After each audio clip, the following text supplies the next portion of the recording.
essaawa eno ennyini ndi wano ndi mukwekubaganya mbirowoozo nti naye lwaki ddala lwaki ngenda mu maaso n'okugenda ku kyaki eyo kuba ndabira ddala nga waliwo ekintu kye batatubuulira. Omanyi tekinyuma nnyo kubanga gwe awagira ttiimu ennafu yo etamu okuwagira Export TV gwe mukutu era nga ndi ne muweereza wa Mukama. Awula kinjagala omubuuza olunaku lwa leero nga we musinkanye oba nga twaganye olunaku lwa leero kinjagala okumanya Katonda yateekawo enzikiriza yaffe eno ng'abalokole yatussawo nga tulinga kisiimula nti buli ayagala ave nga yatulinnyeko agende oba yatussangawo nga panchigibaga nti buli ayiga okujerega oba okuvuma atandikirenga kuffe oba fe abeesibye mu mbeera eno ekituyisa kino endiga nditwavuka ffe endiga buli ajja n'avuma ne tukola bwekoze bwe tuti lwaki tukolako ng'abasamize nti gundi wabanga atulemeddeko nnyo naffe tumusindikireyooko mwoyo mutukuvu ajja muyiseemu eggaali ekiro wabula baana golina obusungu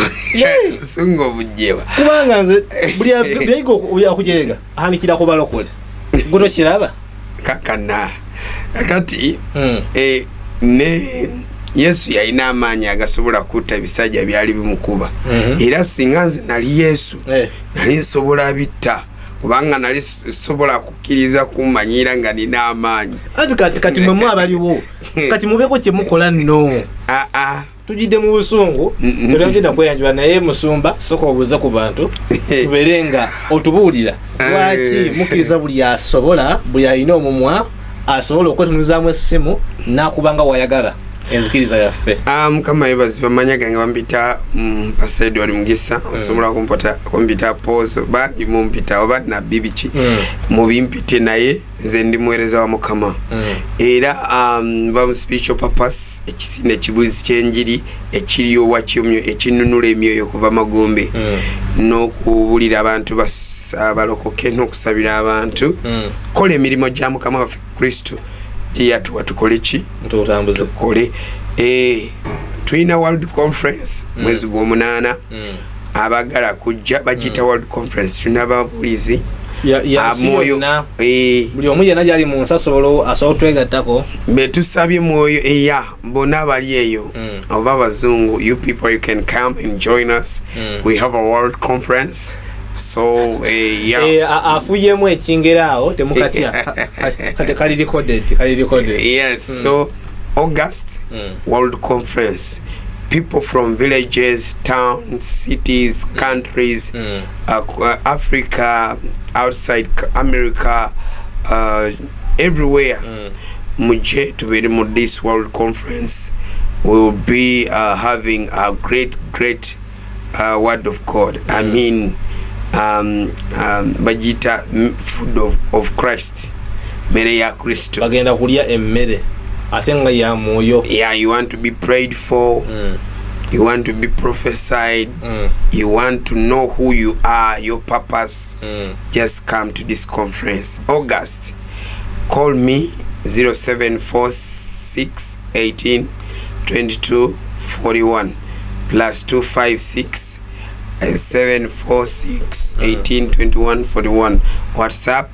oba kusabirwa oba kuwagira uweereza. Tulina crusades twakava Bugulumbya Katanuni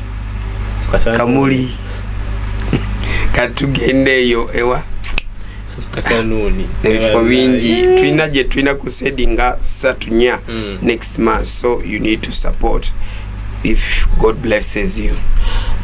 Byebyo Mukama abampeera omukisa. Amina. Nga sinna bakumulamwa. Katonda yateekawo enzikiriza yaffe eno nenzikaka mu bweti nga kisiimuula nti buli asobodde bagira kimpe ekyekubire nti n'omunafu akola atya akubamu okira nga weguli mutubuulire tugule bullet proof tugule kiboko proof tugalamire nga nogalamira batukube nga bukubi. Bible egamba be humble. Humble kyeki okubeera ki mukakamu. Humble we bukakamu mukulu abe. Yes, beera mukakamu. Muntu yenna omukakamu abeera n'ebiro bingi ku nsi okusinga omuntu muwaganya muki muwaganyavu ntera njogera Luganda likonko nkuwulira kitegeera beera mukakamu buli mbeera beera ki mukakamu oba osobola kuwangula kubanga buli ebibimba bikka olwo Luganda kitegeera ensonga lwaki buli muntu avaayo n'atuvuma kubanga kimanyi aba tusobola kukola ki asobola kukola ki kutuvuma naye ate tabeera yekka omuntu yenna akuvaayo kutuvuma taba yekka abaako omwoyo abaako ekyoyo ekikuta akamwako ke okufuluma ki kyaba ina okola kondeminga like kondeminga fraternity ya abantu abatwala Kristo Yesu kubeera mulokozi waffe waabwe betuyita abalokole kubanga abalokole si ddiini teyagamye nti ddiini ekisooka oli omwoyo sitaani aba alabye nti bw'atakwogerako oba bw'atakunyiiza ye diiruze tezijayitamu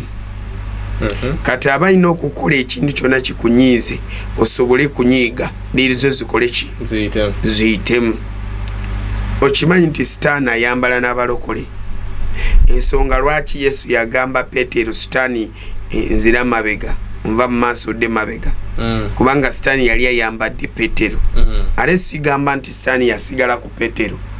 nedda yamuvaako nedda musumba ebyo nambiwuliza biri mu kuŋŋamba naye nga tonaba nakugenda wala nze ŋŋamba tusirise nnyo ogambye the Bible tells us to be humble. Yes. That's right. Naye aren't we being over humble? Because remember even Jesus himself we yaja nayombera mu church ngamba nayiwa enjibwa nakuba abasuubuza nga mufulume nyumba yani ya tata wange out right now amagezi gabagezigezi bwe busiru bwensi kituufu abasirusiru be bayita abasirusiru ate be bagezi bensi bagezi beggulu naye kati wano nabanga tusirise nnyo tuyinza okuba nga tusirise nnyo naye nga kati nga bwolaba nkulembera mwoyo mutukuvu kujja wano ku channel eno n'emusomesa n'empowering out mwoyo mutukuvu kyabaŋŋambye kwogera nammwe okitegeera n'okubalaga oli mu kunsima kubanga kati nange kankulage nti topic ekintu kitwogerako kiba ekintu kyambala omuntu kabona ali mu kifo ekyo asobole kufulumya byayagala number 1 kulowaringa abakkiriza mu Yesu Kristo ekyokubiri okutumalamu amaanyi nkitegeera omuntu bw'atyo wabanga afulumye ebigambo by'obutwa twogera ku musajja gwe bayita penge yani penge mwana Uganda penge juzi yavuddeyo penge kati ulya penge n'atukubamu kaawo kati no kankubuulire gwe face ya penge ogimanyi mumanye bulungi penge ku nnyindo yesibako teyasibako yafumita ki pini ate kumumwa pini ate kumukundi simanyi ate konyi akweri okutu ate kuliso okuliko ate ku face awona waliwo ne mukutama yabikola byonna bya kati kambuze epini abasajja befumita pini oba bakazi wowo kale nze nsobola kutegeera nti ekyoyo kiri ku penge ekyoyo kye nze nkimanyi kati gwe nga bw'omulabi bye yeetimbye kyoyo kye kimuliko ndoza mwoyo gwa pini aliko omwoyo gwa pini wali olabyeko eggulu oba ne baleeta malayika oba nga balina byebagerega ne bakulega omuntu avudde mu ggulu kifaanyi ky'omuggulu ng'omuntu yeefumise bw'ati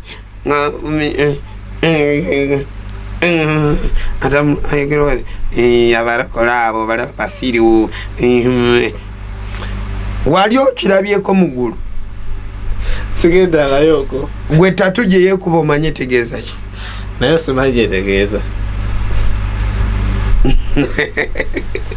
amuuza by'omukulu nze sigenda anti kati ngezaako okulaga nti oli eyayogedde ebigambo n'owulira nga we nonyiize nange gwe nkugambye n'agamba nti abayimbi ba gospel basiru ekitegeera batu bwe yayogedde n'atuyita abasiru ekitegeera naye olowooza waliwo yamuzeemu waliwo yamwanukudde tewali omanyi lwaki kubanga byayogera bya kisiru ate tebina kyebituyamba yensonga ebigambo bya sitaani bw'otamuddamu kimuluma ate kiba kimulumira ddala mbadde nga bakatonda abekukakolayo kale amumyutingemuko ne weba wiiki amukwatemu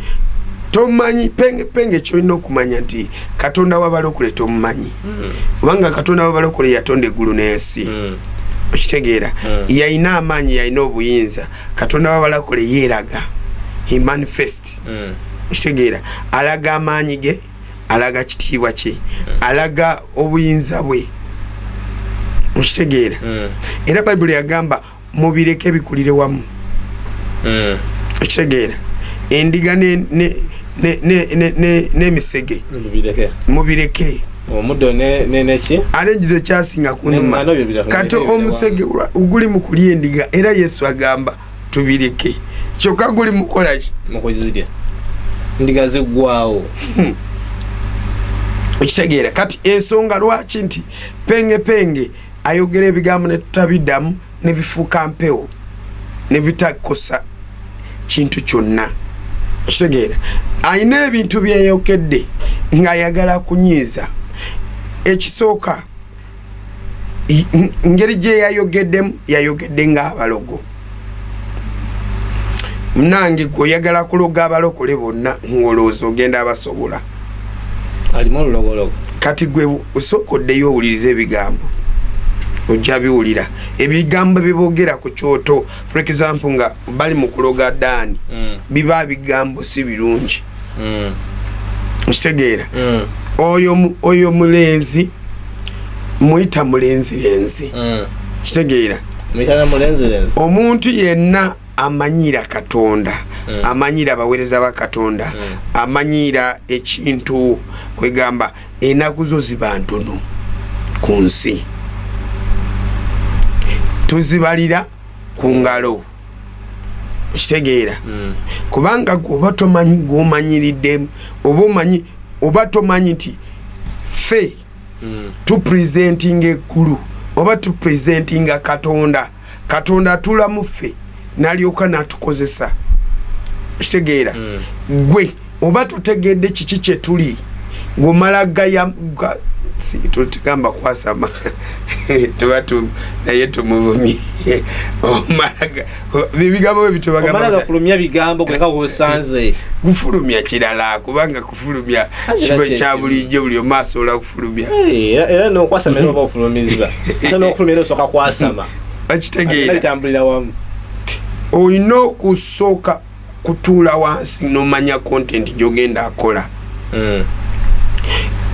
kubanga kintu kyokoze message gyofulumiza n'abavumi banno bajja kwegattako ne muvuma kati woba ogenze mugulu oloko gurupu yo muwera muliro okujja kwokya mirundi 10 kubanga Bayibuli egamba bweti nti waliwo ekisonyiwo ekitasonyibwa n'obanga olokose kwe kuvolani mwoyo mutukuvu mwoyo mutukuvu atula mu ffe abalokole bw'oli mu kuvuma kati n'obwolirokoka ekisonyiwo oyinza obutakifuna togenda akifunira ddala nkitegeera penge alike amagombe agamuwaga gamuwa sente buli content gyakola gamuwa ki afuna sente kati ye buli bwajja n'ayogera ekigambo aba yasasuddwa dda kati tosobola agamba nti wavumye abalokole abawera milioni 10 mu Uganda n'ogamba nti gwoli w'amaanyi nnyo shegeera ekisooka ekyoto kyotuulako oba nsooka nkikunyonyole ekyoto kyotuulako kisooka kisyaga kati kusyaga ate gwoli mukazi musaidi y'abasyazi kubanga mukazi omusyazi oba musajja ng'olina okuba mukazi olina okwetimbatimba ebyuma olaga abantu nze ndi wano ndi katale ndi redde simanyi yetunda tokimanyi bale simanyi penga yetunda kati gwe tolaba bino byakola decoration ezisikiriza abaguzi fe tuba twalaba dda omuntu kyoli naye nga tetwagala naffe kwogerako naye kati wojja notwogerako naffe twogera kikyoli ensi etegeere who you are ekitegeera you are the devil agent already you are initiated. Don't think ogenda kuwangula abalokole bazzeewo no ebiwayogedde bisasamaza ekitegeera you have a family oyina family one less awakiri abaana bo ne bamanya Katonda mu kifo kyoga kutandika kugirira ku balokole you understand puliriza bulungi so ko tegeere kiki kyoli then yogera vuma basyazi balala bamno bobovuma nebayidawe omanyi nti bisasira kale nze nange sagala muntu alumbagana kyendi naye ebiseera ebisinga abantu bano bajja kutuzuukusa naye osanga kyadayogerako nga kitugasa kati oyinza okwesanga yadde akuba abayimbi abalokole ate nejuzi wano tulinako omusumba musumba bamuyita Yazid akirungi n'okumanya omumanyi ate kati kengudde kugwe oli musumba mulokole ate oli musumba ate oli muyimbi owa gospel omusumba Yazid yali mutuufu yali mukyamu kati penge tumule soka tumuumuza tugenda muddira soka tugendeke wa Yazid musumba Yazid kyalina kumanya enjiri sente. When you talk about gospel is money. Sikuweereza. Kati onoweereza otya nga toyina sente. Kankubuuze nze nga Mukama tanakumpa sente. Nasabanga Mukama ampeki sente. Nkole ki? Oweereze. Era we yazimpa nkola ki? Oweereze. Okitegeera. So whenever you talk about gospel, oli mukubu kwogera ku sente. You are talking about money. Any gospel is money. Kati buli wogana omuntu kufuna mu gospel. Then that means you are limiting that gospel to go where it is supposed to go. Anti Yazid yagamba nti in the first place ekyakuleeta wajja kuweereza. Kati wubanga wajja kuweereza. Ano kama tukya nyimba z'okuzikuba. Abaweereza sitaani tebamuweereza. Bamuweereza. Tebafuna sente. Anti bali babi. Kankubuuze ekibuuzo. President Museveni wagaba sente abantu tebasanyuka. Pastor Yazid singa President Museveni akuyita kwa sente ozigaana. Wokimanyi nti ekiri mu gospel kibi nnyo. Okimanyi nti bayimbi b'ensi bafuna sente mu government juzi bafunye ebikutiya n'ebikutiya. Ba gospel waliwo yafunye. Ate babawazaaki. Njaga mubuza ekibuuzo. Okimanyi ekyakipinga nga Judith babiri nga ayimba kubanga bamusasulanga. Babiri wokola concert ng'omuyita Edda nze kubanga babiri asobola kundaba amanyi. Nze nali muto nnyo naye twaberanga naye hoyi mu Oluusi. Bamuyise waliwo team gye nayimbiranga naffe nga tuli okuba ushering nga mu ushering Oluusi namuyitako nange mu bayimbi nga baagala ki naye nga akugamba amafuta ga million 2. Ekikigwe amafuta gabaga million 2 naye nga tuzimuwa nga janga aweereza nga musanyufu nga powaringa naye nga addayo abaana be ne balya ki kanyama kitegeera abantu ne babeera blessed kati azenga talina amafuta agamuleeta kati gulooza nakutuuka kati azayimbye abaana be bali njala babagoba ku ssomero kati gulooza ki kati Musumba Yazid ali ku kyekituufu nedda ye kenyini Musumba Yazid muyimbi Musumba Yazid amanyi namuyimbi mumanyi nali ngenzeko ku kyaki ye ate waba muyimbi mumanyi bulungi mukwano gwange naye kati bino bya media era nange nsobola kuba wanawulira bino ajja tusobola kwogera namba yange agirina naye njirina temukyakola ebyo kati muyimirira buyimiriza alabya Musumba Edward wa ABCD kati Musumba taata waffe wakitiibwa tukulusaamu ekitiibwa nnyo naye ekyo olina okumanya bw'ogenda mu studio okola ki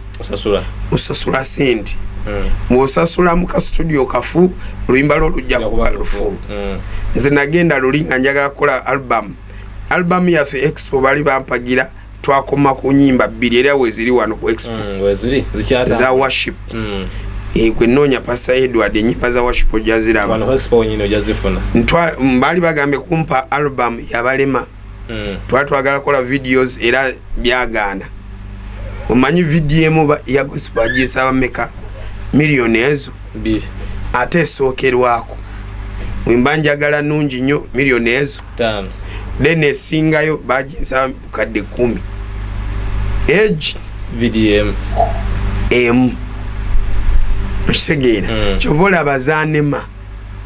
nengambo wayi kuziteeka mu luyimba kasooke zigende zinunule abantu balokoke mawere kyogamba nti there is no any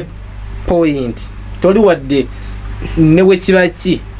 Musumba yazitalina wasobola kubeerera mutuufu ekyo naye muyimba asasula lwakuba ye ayina ba sponsors babe kati awo gwoli bulungi munange naye ffe tetunafuna aba sponsors music. By the way, let me tell you you people mulaba nze ndi ku ground mbuulira enjiri naye music etwala enjiri more than eno kino kyenkola kituufu ekyo kati ekyo Musumba zidi kyagamba nti Judith Abidi abakubya akayimba kasobola okutambula ne kamalako amawanga ye gataswana genda nga atambula nga amalako kati wamukaseka copyright muba mujja kale meso okusaasana alimba enyimba za Judith Babiri ezasooka management esooka yazikwata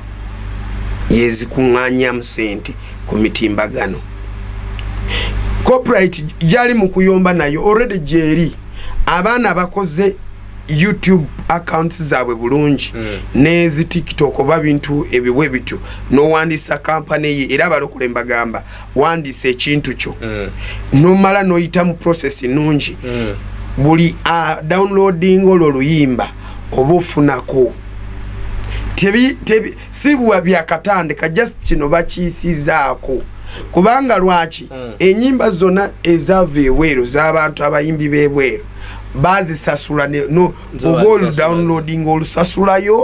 no sasula pound oba dollar ne balukuwa no owninga buli wolusasula togenda kudamu kulusasula oyasigalanga onyumira luyimba lopaka yes kubanga naye yalusasula mu studio nalusasula video wobanga asasude nokuluwandiika kati nze nina bempandikira kitegera oli composer yes nina bempandikira abana ba gospel nemuwandikira nampayo chai nanjo chayo kitegera kusinziira ku style gyaba yagadde copyright wayita mukati ogoli mugagga kati anze kyenkola wano twina team Heaven Melodies yabayimbi gospel mulinga already weri muri bawamu muri muve ku channel spiritual papa ya kutambuza milimu ya jigrabbing ku Heaven Melodies channel ya ministry baji nyakula ko do mukutu gwayo spiritual papa stage owning kati wetuba tuddamu ku settlinga kutandika obuweereza bwa music nabo twetaaga ku settinga ku level yaabo kusinzira biliwe n'aba biyiseemu omanyi lwaki nti kiyamba osobola kuyimbira n'emyaka paka wova ku nsi kubanga buli wooteekayo oli najjayo oba ofuna kozayo mu studio ate kokola video ekitegeera naye wano muyimbi wansi muyimbi wa gospel gwe writer gwe composer gwe again osasula mu studio gwe manager gwe sponsor gwe manager gwe director novaayo gogula engoye ez'okwambala mu video gwe we directinga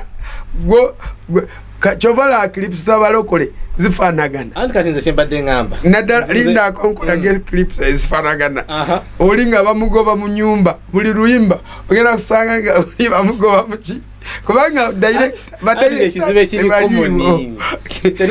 kiri common kwegoba oli nazanya nga mwavu buli video bwavu ogenda kusanga bwavu Pastor Bugimba zirina manya ngoma zirina manyani kwegamba nga bwavu kati gwe mbatwera bibiziwe biri no because there is no direction, there is no director, there is ekintu wekibamu director wekibamu sente kiba ki gwolowooza abayimba abakola ebivulo ne bayita abantu ne basasula baba bakola ki baba initiating abantu magombe kati balokole nabo bagenda ne bakola kivulo nga waliwo abalokole abayimbi abawambibwa ekyo mukitegeere naye mulimu abaana abalokole really abakyali ku kigambo kiri okitegeere singa if they have source they can still manage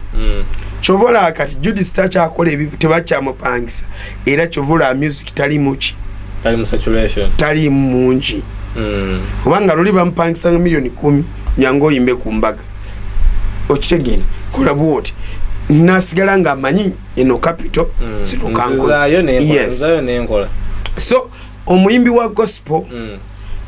is a minister but he needs money. The same pastor yasid church yo yetaga ki it needs money kujizimba buli kimu kyetaga ki sente so no kukola music nazo ki sente so avavi noli nanjaga yakola live nenonya akatuuti obutuuti bw'aba pastors muno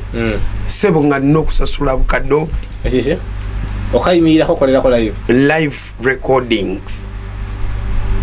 kitegeera kubanga balina okusasula abaana ba lighting ba sound abaana bamu bakozi babeeramu olina obakwata obudde obwo bwona kyokubiri luyimba balusaba milioni 2 album nyimba mukaaga zo milioni meka lwaki nti bagala abantu babeemu okola oluyimba kusaba milioni 2 yes okola oluyimba nga abantu bakola ki wimali nga ground ejudde ki babayita batya feed up ground ejudde abantu osegeera balina bocha bonna era church masanyalazi galina okusoso bambalira ebintu nga kituufu kyendaba nti milioni 12 nazo ntono sinzira abantu bakikoledde nga mulokole munnaabwe yes so nga ate other records osanga luyimba lumu lukwata mutwalo gumu gwa dola international market okitegeera so ebintu bino babijje mu kajanja njaga tubalira kwa standard yenyini gyogambye nti one music video over from audio to production to marketing ne lumalawo omutwalo gumu gwa dola kuna oli musumba ate oli artist kyekirungi kye kyenkulinako kati gwe wano mwenga abasumba mwina association z'abasumba mwina ebine ebibagatta kyogamba nti musobola okulemwa okukolawo nga olabulira nti bakozeewo zi federation z'abayimbi nti association z'abayimbi tugamba type of ya music mwete musobola kukolawo kintu bwe kityo ne mugamba nti omwana yenna ng'alina oluyimba nga ddala lwa mwoyo tugenda kuteekamu from audio tumukolere video tumukolere marketing tulukube mu kyaki zaffe paka lunaatambula omwana oyo afunemu temukisobola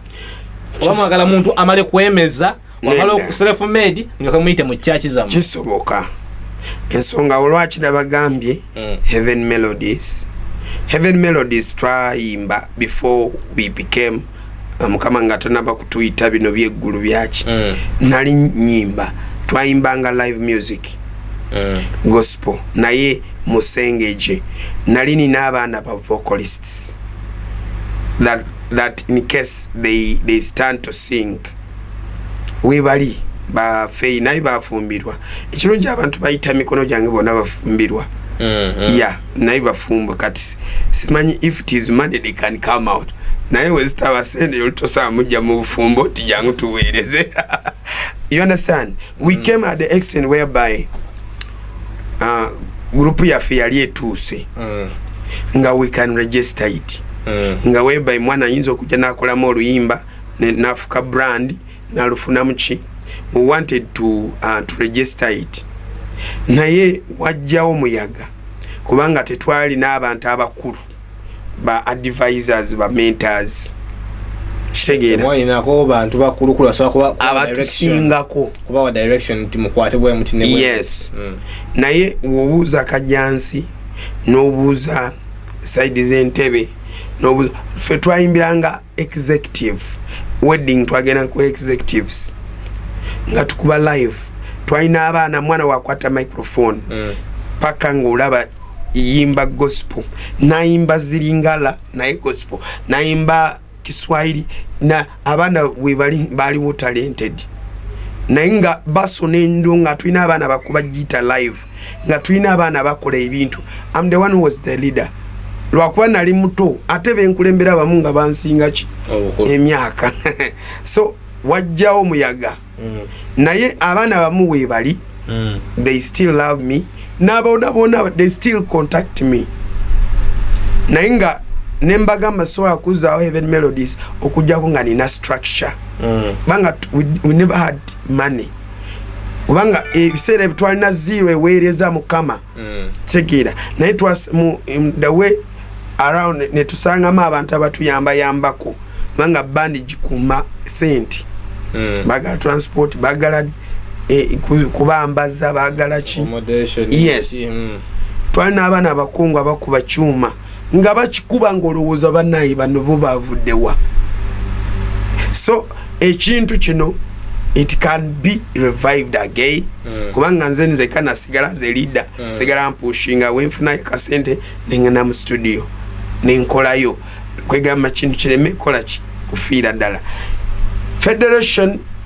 lwaki omwana ono yakola federation banga yagenda mu bazungu n'akopa n'ategeera ekibeerayo kubanga oyo mwana bali bagenda ku $1 million enyimba zaabwe zibaguze ye abeere nga sente ezo zimuyambe byayagala n'azigaana sente zawamu yazigaana naye n'abakopako structure era kyova olaba enyimba ze eri zikompitinga wadayimba mu Luganda gaba magezi n'obwongo ne connection yadde ye wansi kubanga byansi obikolera mu byansi ino mutango gwosasula kitegeera naye lwaki nkiresibwe nti ogenda kuyita omwaka nga guwedde tulina abayimbi ba gospel balinga $1,000,000 naye teriyo omuntu ayifulumiza kayimba kitegeera tira basumba mu buzibu abaliwo abagezaako abasumba mu balina connections Bugembe Pastor Bugembe eda yayimbanga nyimba nazikwata ku mwoyo naye kati sawa ali mu binyumo yafuna fame neki nabikubalida wagambye fame money ne righteousness. Yes. Tebibeera wamu webibeera wamu olina okubeera nga oli focused eri righteousness ate righteousness yereeta ebintu ebyo. Righteousness yereeta money ne fame ne fame ne money lwabeera bakompiti babeera bakompitinga kati okubabeezaawo bombi olina kusigala nga oli focused ku righteousness. Bano bajja kwebeezaawo bano bajja kwebeezaawo kubanga bajja bagoberera righteousness. Kati Katonda wakulaba nga oli mutuukirivu aba alina okwongerako ebirungo ebyo osobole kutambuza omulimo gwe. Kati Sitaani buli walaba ebirungo ebyo ayagala bivunza ayagala bikyusa okitegeera. Kati bino birungo we bivunza ne righteousness. So Musumba Yazidi abaana baleke balwanira copyright ate we kibanga kifulumye katono gigoba otya already yafulumye kato toinange jogenda gigobamu kale gwe taata gwe zizo sigaze anti okujjako era nga kivudde ku mimbi n'agamba ezanga sigenda kuziwandiisa zokka zikube for free ate for free golooza bameka balina za for free ameka baana ebisiri zaabwe zivundiddewo nga for free ffe tubadde mu kisaawe kuva mu buto nze mmadde mu gospel fraternity kuva mu buto nkuze nga ndi muweereza nga bwenyimba manyi obuzito biralamu kati waliwo abasumba abamu bagenda kuba n'ettima kubanga abaana batandika wavaayo nga kiseetinze bulungi ajja kufuna sente amuyiteko tubasanze nabo basumba abo nga ayagala obeere mukyaki ate wabeera mukyaki tayagala omanyike akukuba n'akuzza wansi bamanyi okakola muleeta omuntu olanga amufaananisa okusituka ng'omufunako kyomusilako ekimuziteeka mu kanisa nga tavaawo olusi nakuuma n'echances kati nkuwadde department togenda kuvanga waki department agikole nakuganira ddala kulinnya katuutiike naye ngaakulabulika amafuta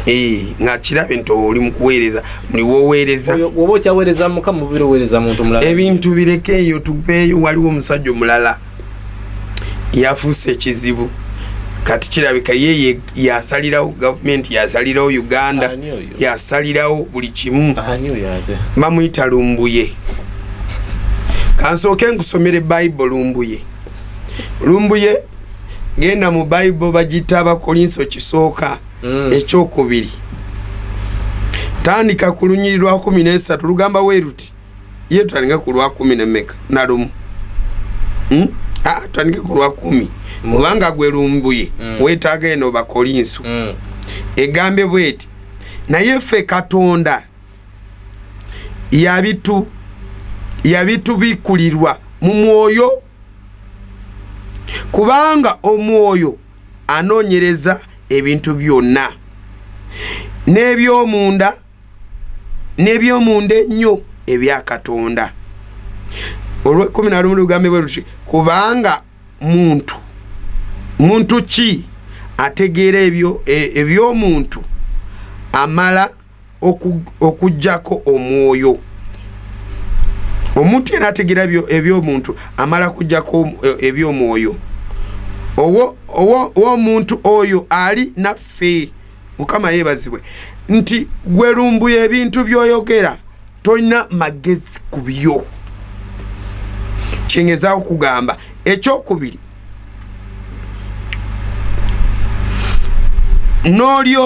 n'olwekyo n'ebintu bya Katonda tewali abimanyi okujjako omwoyo wa Katonda omwoyo wa Katonda ffe bamulina abalokole 12 egambe bweti era kaakano ffe twafuna omwoyo wa ku nsi wabula omwoyo eyava eri Katonda tetwafuna mwoyo wa ku nsi wabula omwoyo eyava eri Katonda tulyoke tumanye ebintu Katonda bye yatuwa obuwa ebigambo osoma wansi ejja kulaga nti Lumbuye ebintu byoyogera tobimanyi va ku balokole naye abadde awo amagezi abalokole kati gwe atalina amagezi ga Katonda owootya abantu abalokole amagezi si gamba nti balokole bali boyisa abasiru nti fena tuli basiru kugamba musomba ekyokubiri buli amanyi okujiregajerega balokole ekyokubiri ebyomwoyo biveeko kujjako obanga omanyi biri ebyomwoyo byabajjajja ddungu bajjajja bwe abakuzaala ebyo byogere abayingirire nga wayagala naye ebintu by'omwoyo ebintu by'abalokole mubaleke mubaveeko muleke kuba ataakinga ekintu kyokola gwe tokimanyi naye oli mu kuleeta ekivume kuva ddala ku baana bo Lumbuye kutuukira ku bazzukulu bo tukimanyi gwe buli lunaku oba olagula Uganda kuba mbi gwe lwaki buli lunaku oyagaliza Uganda kubeera mbi lwaki buli lunaku oyagaliza kati sebo yagambye nti twakukwotinze bulungi nti esente z'abasiyazi esente zaba bati abaliwa abayekera bano but no abensi yona bano babayita bati abasiramu bajindi al-Shabab. Yes. Esente zaba kwegamba esente zaba biza mirundi ejo esatu wagambye ze zibadde sponsoringa ekibiina kya NUP. Sidamugum. Era bituufu anti kati ffe tubibagamba buli lunaku wano ne tubagamba banayi waliwo sente ezijja mu ggwanga naye nga ziva muki mu bibinja by'ababi. Sikategedde nedda kyeyogedde kibadde kituufu ntinoki abadde agezaako kulabula gundi Robert Kyagulanyi president wa NUP mbu bagenda mujjako record ate bamusibe bamukwate tebajja mukwata kubanga tuli musabira tonawo tegira kyenjogedde esente zibadde sponsoringa campaign ya opposition zibadde ziva mu bibinja ebyo byenjatudde biri ebyababi ebyababi nga bazikwasa kati no lumbuye gwe wakakitegeera ffe twabimanya dda ebyaddala ate buli lunaku wano tubagamba amagombe gago gasami baabo bagenda kutta abantu ne babata baabo mu campaign bagenda kufa ne bafa kati mwe mulowooza tuba tusaaga waliwo ebintu ebiba byayita tuba twabiragula dda tetwetaaga kubiddamu tetwetaaga biddamu so lumbuye osobola kwogera ebintu ebiri ibadde ebituufu naye oluusi obyogera nga budde buyise ffe twabyogera dda naye ekintu kyabalokole ekyokuvuma kituufu bapasita beekuba era oyinza okuba nga wabadde mutuufu beevuma okitegeera oyinza okuba nga wabadde mutuufu noyogera ku bisyaga oyinza okuba nga wabadde mutuufu naye ate tosobola kuvuma abalokole bonna tobeera ng'Abaganda omulyango abeera omu nti bonna ne bakola ki okitegeera so ffe we tuli mu kusabira eggwanga era buli butwa bw'ofulumya ffe tubuzikiza kyovula ebigambo bibimu tebisobola atuukirira ate gwe olaga nti omanyi n'abatujju bonna ojja n'otulaga nti omanyi buli kimu kyonna nedda tolina by'omanyi byonna by'omanyi byebyo biri mu ekibiina kyammwe ky'olimu emusaako ye ekitegeera oba omanye ekigenda kyebagenda kuzzaako awo abatujju kyebagenda kukola Uganda n'okyogera oba omanye ekigenda kuddawo awo n'olagula ebiri mu state kubanga already oba wategedde naye ffe tuba twabiraba dda ate tuba twasabye kyova olaba emyaka egiyise egyo okufa tubadde tukuwaniridde mu kusaba nga kufa twamugoba okimanyi nti waliyo okufa nga eri Magombe waliwo malayika w'okufa foreign angel wa Stan abeera wano emabbali malayika Stan ayina naye gundi ye structure ye government ye ina structure yes waliwo akulira okufa okw'Amagombe yeri afaanananga kamenke kaku kamenke kakas buli bw'oloota nga akantu kalinga ka skeleton saba ako sika bayita akayiringo kufa abazze okufa olina okumukubira musaala omusumba afaananga kati katuli banda bamuyita bijani buli woloota akantu nga kalinga Kabije Junior Kabije Jingo kayogera kana kayiringo ayinza ogamba kayiringo kako obera mu film mwana yali yaduka mu TV omusajja kako kabuka omwana yalabira ddala nga kavuse kagenda mulya nadduka misinde nga akaaba so tukasekeddemu naye nga tumaliriza bawoninge nga tumaliriza omuntu yenna ali mu kukaka abapasita kusoma degree oli mu kweteekako kikolimo naawe oli mu kwekolimira si kirungi ekyo simanyi gye biva gwe wandiika byonna by'owandiika naye manya buli bwokola ekintu ng'ovumirira abaweereza balongoseza mu mulimu gwammwe mulimu abafeera babirimbisemu bangi nani agambe guno omulimu buweereza you were in that service which service eya mukama gye yabawa kambuuze yesu yasoma ddi anti bulimi bwa yesu tewaliwo diguli bali tebasoma bali basoma nga tewali diguli kyogamba bali abasomesa bamuteeka ku mukalaba tebali tebasoma bali basoma birala nnyo ebya ddiini bali basoma ddiini sibitegeera ekibuuzo kiri abayigirizwa bonna ba yesu bali basoma ddi abaali basoma nga mukole nga muwoza wa musolo ayinza okuba nga yasoma yokaana yasoma ne matayo yakola ki yasoma ne maaka naye ate kisinga kunuma Petero gwe balekera ekanisa teyasoma yamububi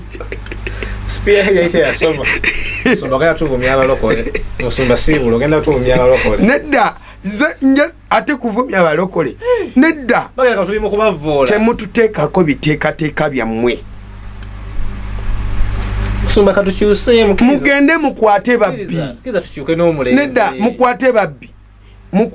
mateeka muteekeko abasawo abano abakinansi leka abasawo bakinansi basome diguri andi bitebiriko diguri empewo zikulonda bulonzi kati naffe katonda ate ffe katonda atulondera ddala ati kati katonda iwe akulonda ajja kuwa ekyokubiri mugambe basamize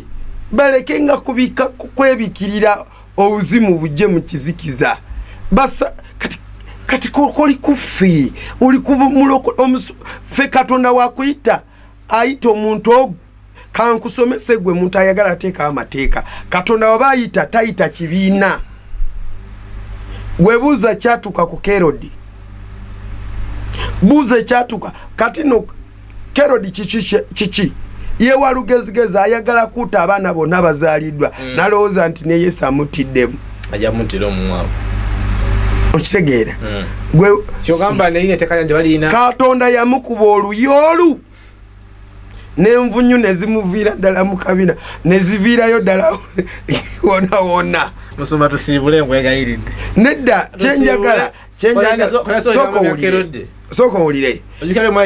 temutuvuma temutujirega nnyo twasomako okusoma twasoma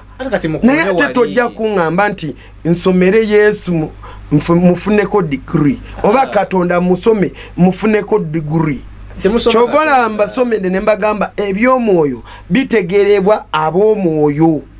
era kyobolaba omusamiza gyagamba munange mulokole tomuyita wano oyo alina amaanyi kubanga ye abategedde nti oyo mulokole ajja kumwokeza buyembe bwe anti yendonga kyadategeeza sigamba nti kuddayo okusoma nga ngeri yakubatyoboola nti oba mutegere byemukola nga ayagala batekewo ngeri yakakuŋŋunta bajjewo bano waliwo bano abava obubyeri jjo leero nakuba ekiba ati enkeera naba nga ali mu mansion okitegeera kati baagala kati kambuuze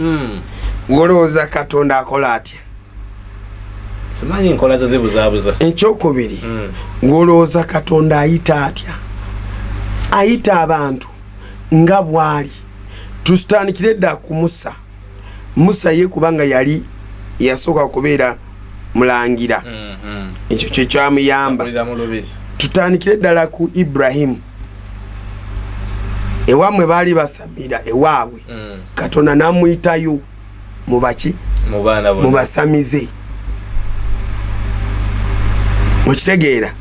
si byakusoma era Ibrahimu kuva wali yali awuliranga ddoboozi ng'aligoberera ati kambuuze Ibrahimu omumanyi taata we omumanyi muganda we omumanyi ekika kya muganda we kyali kisamirira kyawandiikibwawa tebabiteekamu ebyo kati njagala otegeere bulungi sooka osome Bible neno otuleetere etteeka ly'okusoma ffe tetuganye tugenda kusoma naye totuteekako teeka tu advising advise yo tuje nedda teyayombye lwaki omuntu agenda kugulawo bbaala naye taba ne degree